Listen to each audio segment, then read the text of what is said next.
Good morning students. आज हम पढ़ेंगे पहला पाठ फसल उत्पादन एवं प्रबंध। हमें सबको पता है कि फसल क्या होती है, कैसे इसका उत्पादन होता है और प्रबंधन किस प्रकार से किया जाता है। अभी आप सबकी भी छुट्टियां चल रही है, आप अपने खेतों में गए होंगे, तब आपने कुछ अलग अलग औजार देखे होंगे, जैसे खुरपी, दरांती, बेलचा, हल आदि अलग अलग प्रकार के बहुत से औजार देखे होंगे।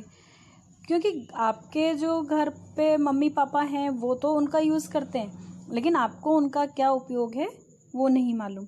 तो इन उपकरणों का उपयोग हम किस प्रकार से करते हैं या इनकी क्या उपयोगिता है या फसल का हम किस प्रकार से उत्पादन करते हैं, वो इस लेसन के अंदर हम पढ़ेंगे।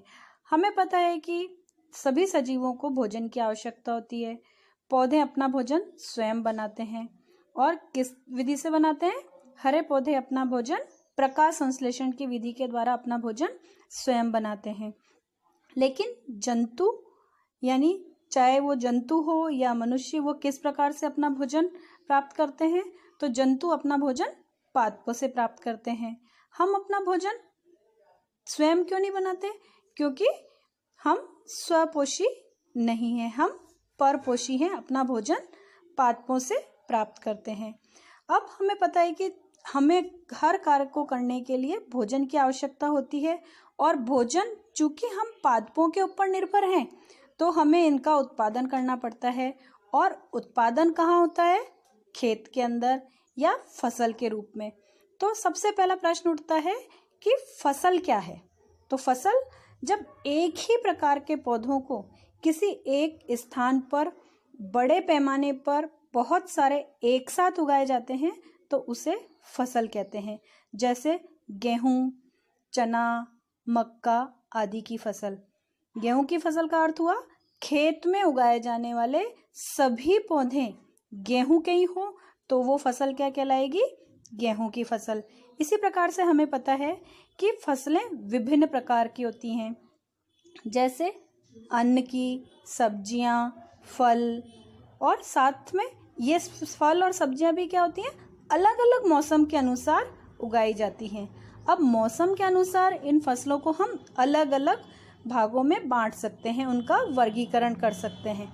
हमें पता है कि हमारे भारत देश के अंदर मौसम के अनुसार ताप, आर्द्रता और वर्षा, ये सभी स्थितियां अलग अलग होती हैं। एक क्षेत्र से दूसरे क्षेत्र के अंदर इनमें विभिन्नताएं आ जाती हैं, अंतर आ जाता है।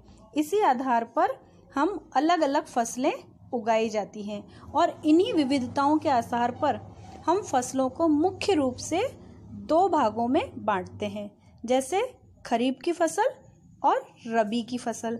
खरीफ की फसल जो कि वर्षा ऋतु में बोई जाती है, उन्हें हम कहते हैं खरीफ की फसल। भारत में वर्षा सामान्यतः जून से सितंबर तक होती है। और कौन कौन सी फसल बोते हैं इसमें हम? धान की, मक्का, सोयाबीन, मूंगफली, कपास, ये सभी फसलें किसकी होती है? खरीफ की।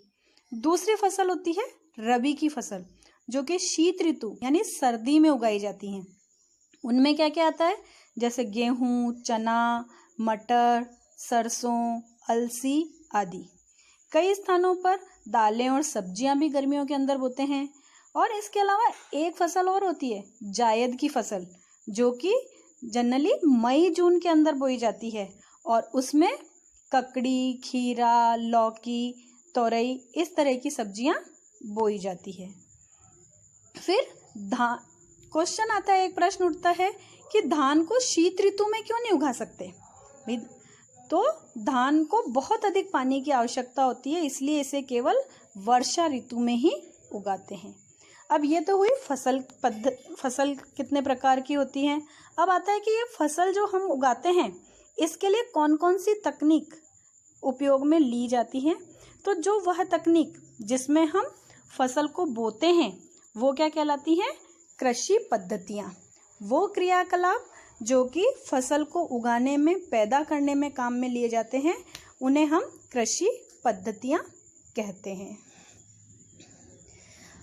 कृषि पद्धतियों में कुछ चीज़ें एक साथ आती हैं, एक के बाद एक। क्रम से करनी पड़ती है, तब जाके हमारे को फसल मिलती है।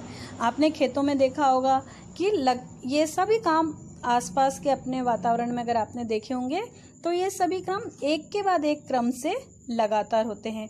जैसे मिट्टी तैयार करना, मिट्टी तैयार करने के बाद बुआई की जाती है। बीज की बुआई के बाद किसान खाद और उर्वरक देता है, फिर पानी पिलाया जाता है यानी सिंचाई की जाती है। फिर सिंचाई के पश्चात जब छोटे पौधे उग जाते हैं उनकी खरपतवार से सुरक्षा की जाती है। फिर कटाई और भंडारण, मतलब ये कुल मिलाकर एक क्रम से ये सभी कार्य किए जाते हैं। अब हम इन सभी कार्यों को यानी कृषि पद्धतियों को एक निश्चित तरीके से अपन इनको समझेंगे कि किस प्रकार से कृषि का कार्य किया जाता है। सबसे पहला आता है मिट्टी तैयार करना। फसल को उगाने से पहले मिट्टी तैयार की जाती है। यह फसल का सबसे पहला चरण होता है, इसलिए इसमें क्या करते हैं, मिट्टी को हल की सहायता से ऊपर नीचे किया जाता है, मिट्टी को पलटा जाता है जिससे कि मिट्टी पोली बन जाए। पोली होने का सबसे ज़्यादा फायदा क्या है, जिससे जो उसके अंदर पादप बोए जाएंगे वो उस पादप की जड़ें भूमि में गहराई तक जाएं और आसानी से श्वसन भी कर सकें। पोली मिट्टी में पौधों को आसानी से श्वसन किया जा सकता है। फिर पोली मिट्टी में केंचुए और सूक्ष्म जीव भी आसानी से वृद्धि कर सकते हैं। अब केंचुए किसान के मित्र कहलाते हैं। क्यों? क्योंकि वो मिट्टी को पोली भी करते हैं तथा उसको उपजाऊ बनाने का कार्य करते हैं। अब हमें ये पता है कि मिट्टी को पोली बनाने के पश्चात मिट्टी को समतल किया जाता है पाटे की सहायता से। मिट्टी को उलटने पलटने में पोला करने की प्रक्रिया जुताई कहलाती है, जिसे हम हल चलाकर या किसान हल चलाकर करते हैं। पुराने समय में हल लकड़ी का बना हुआ होता था, जिसे जंतुओं के द्वारा या मनुष्य के द्वारा चलाया जाता था। वर्तमान में हल लकड़ी के साथ साथ लोहे का भी होता है और ट्रैक्टर के पीछे उसे लगाकर भी किया जाता है। जैसे जो लकड़ी का हल होता है वह प्राचीन काल में जुताई और खाद मिलाने के, खरपतवार निकालने, मिट्टी खुरचने आदि के काम में आता था, जिसे बैल, घोड़े या ऊंट की सहायता से खींचा जाता था। अगर हल की संरचना के बारे में बात करें तो हल एक लकड़ी का औजार होता है जिसमें लोहे की मजबूत तिकोनी पत्ती लगी होती है, जिसे फाल कहा जाता है।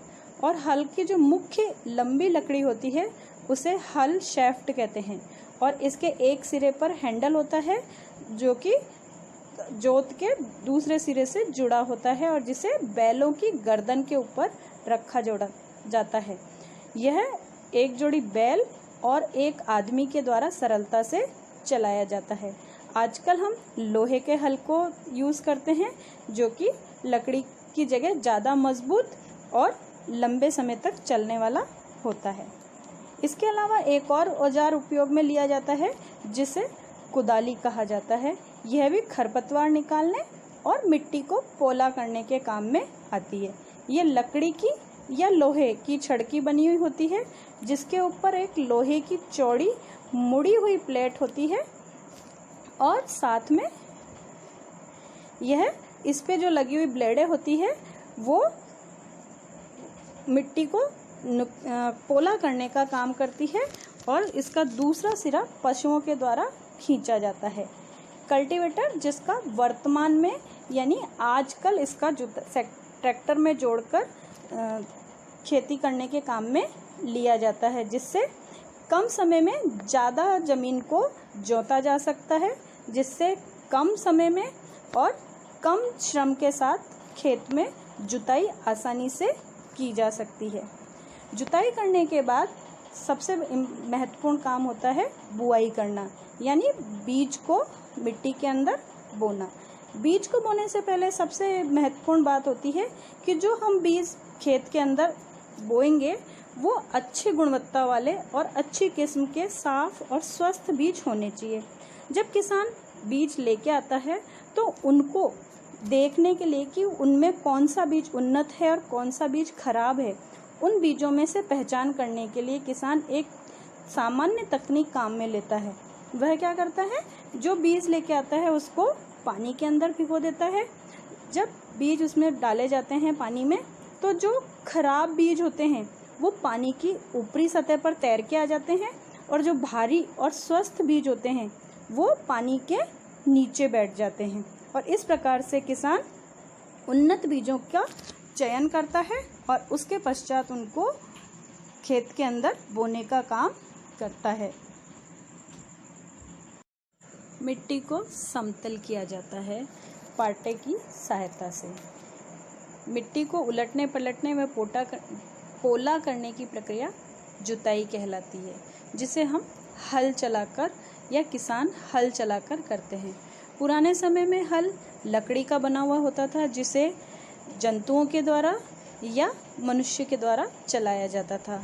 वर्तमान में हल लकड़ी के साथ साथ लोहे का भी होता है और ट्रैक्टर के पीछे उसे लगाकर भी किया जाता है। जैसे जो लकड़ी का हल होता है वह प्राचीन काल में जुताई और खाद मिलाने के, खरपतवार निकालने, मिट्टी खुरचने आदि के काम में आता था, जिसे बैल, घोड़े या ऊंट की सहायता से खींचा जाता था। अगर हल की संरचना के बारे में बात करें तो हल एक लकड़ी का औजार होता है, जिसमें लोहे की मजबूत तिकोनी पत्ती लगी होती है, जिसे फाल कहा जाता है। और हल की जो मुख्य लंबी लकड़ी होती है उसे हल शैफ्ट कहते हैं और इसके एक सिरे पर हैंडल होता है, जो कि जोत के दूसरे सिरे से जुड़ा होता है और जिसे बैलों की गर्दन के ऊपर रखा जोड़ा जाता है। यह एक जोड़ी बैल और एक आदमी के द्वारा सरलता से चलाया जाता है। आजकल हम लोहे के हल को यूज़ करते हैं, जो कि लकड़ी की जगह ज़्यादा मजबूत और लंबे समय तक चलने वाला होता है। इसके अलावा एक और औजार उपयोग में लिया जाता है, जिसे कुदाली कहा जाता है। यह भी खरपतवार निकालने और मिट्टी को पोला करने के काम में आती है। यह लकड़ी की या लोहे की छड़ की बनी हुई होती है, जिसके ऊपर एक लोहे की चौड़ी मुड़ी हुई प्लेट होती है और साथ में इस पे जो लगी हुई ब्लेडें होती है वो मिट्टी को पोला करने का काम करती है और इसका दूसरा सिरा पशुओं के द्वारा खींचा जाता है। कल्टीवेटर, जिसका वर्तमान में यानी आजकल इसका ट्रैक्टर में जोड़कर खेती करने के काम में लिया जाता है, जिससे कम समय में ज़्यादा ज़मीन को जोता जा सकता है, जिससे कम समय में और कम श्रम के साथ खेत में जुताई आसानी से की जा सकती है। जुताई करने के बाद सबसे महत्वपूर्ण काम होता है बुआई करना, यानी बीज को मिट्टी के अंदर बोना। बीज को बोने से पहले सबसे महत्वपूर्ण बात होती है कि जो हम बीज खेत के अंदर बोएंगे वो अच्छी गुणवत्ता वाले और अच्छी किस्म के साफ और स्वस्थ बीज होने चाहिए। जब किसान बीज लेके आता है तो उनको देखने के लिए कि उनमें कौन सा बीज उन्नत है और कौन सा बीज खराब है, उन बीजों में से पहचान करने के लिए किसान एक सामान्य तकनीक काम में लेता है। वह क्या करता है, जो बीज लेके आता है उसको पानी के अंदर भिगो देता है। जब बीज उसमें डाले जाते हैं पानी में, तो जो खराब बीज होते हैं वो पानी की ऊपरी सतह पर तैर के आ जाते हैं और जो भारी और स्वस्थ बीज होते हैं वो पानी के नीचे बैठ जाते हैं। और इस प्रकार से किसान उन्नत बीजों का चयन करता है और उसके पश्चात उनको खेत के अंदर बोने का काम करता है।